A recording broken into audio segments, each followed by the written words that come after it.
hadis nomor yang intinya hadisnya adalah hadis yang dhaif. Innallaha Setuhune Allah Ta'ala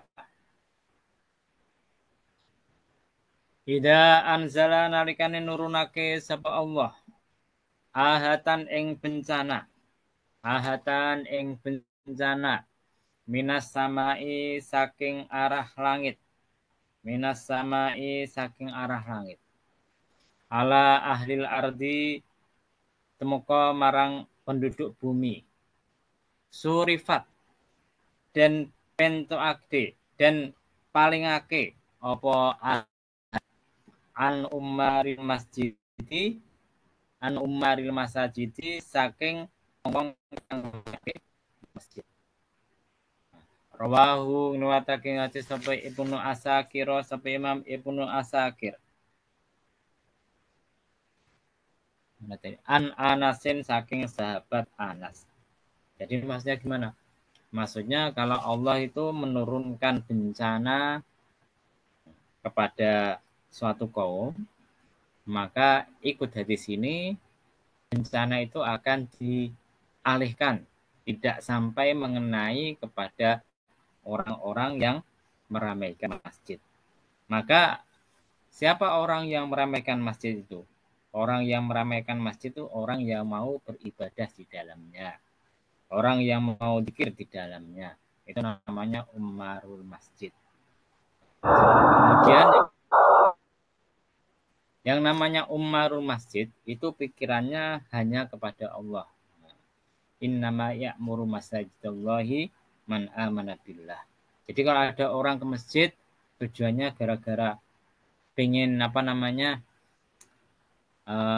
dikenal orang sebagai orang yang ahli jamaah. Tujuannya dunia, pengen dikenal sebagai orang yang soleh.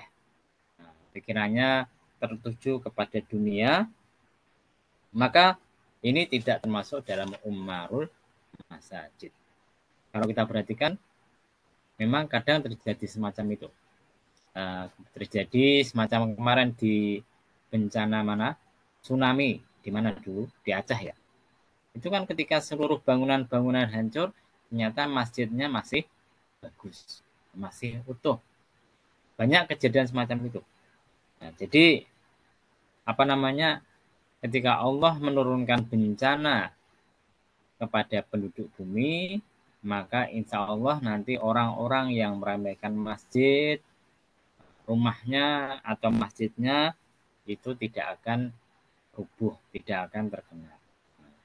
Ini memang terjadi nyata. Cuma ini jangan hanya jadi patokan hadis ini. Ada ayat Quran yang mengatakan bahwasanya kalau saya lupa yang berapa ya. Karena terus terang saja tadi ketika saya belajar baru pertengahan belajar itu tadi anak saya tidak bisa tidur yang kedua. Nah, jadi akhirnya tidurkan anak sampai lama. Jadi belajarnya tidak bisa fokus ya. Tapi kalau kita perhatikan ada Al-Quran yang mengatakan apabila Allah menurunkan bencana, maka semuanya akan terkena, bahkan termasuk orang-orang yang soleh. Jadi misalkan ketika terjadi banjir, kebakaran, semuanya akan terkena. Nah, semuanya akan terkena, termasuk orang-orang yang soleh tadi. Nah, kemudian kalau mereka meninggal dunia bagaimana? Kalau mereka meninggal dunia, kemudian mereka akan dibangkitkan sesuai dengan niatnya masing-masing. Jadi kalau kita kumpulkan, ada hadis yang ini hadisnya adalah hadis yang hasan, ikut Imam Suyuti. Hadisnya adalah hadis yang hasan, kemudian tapi dibantah oleh sebagian ulama. Kenapa? Karena ada kalau tidak salah itu ada rawinya yang kurang kuat. Tapi kalau didukung oleh hadis-hadis yang lain menjadi hadis yang hasan. Jadi intinya ada dua hadis yang bertentangan. Hadis ini menerangkan bahwasanya ketika Allah menurunkan bencana kepada umat manusia, maka orang-orang yang meramaikan masjid itu akan terhindar dari bencana tadi.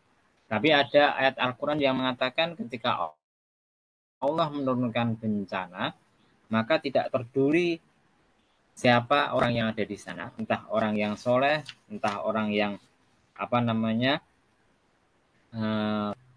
orang soleh, orang yang maksiat, semuanya akan terkena. Nah, kemudian bagaimana cara mengumpulkan kedua hadis ini tadi? Artinya hadis atau Al-Quran. Ya memang kadang-kadang terjadi semacam yang disebut dalam Al-Quran tadi, ketika terjadi bencana, semua orang termasuk orang yang soleh itu terkena bencananya. Tapi kemudian nanti akan dibangkitkan di akhirat sesuai dengan niatnya masing-masing. Tapi kadang-kadang sunnatullah ini hadis ini Al-Quran ini ditahsis atau terjadi pengecualian.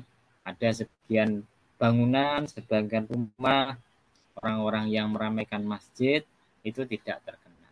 Nah, jadi kalau kita kumpulkan semacam ini bisa terjadi. Nah, tapi ini kadang-kadang menang yang pertama tadi, kadang-kadang terjadi yang kedua ini tadi.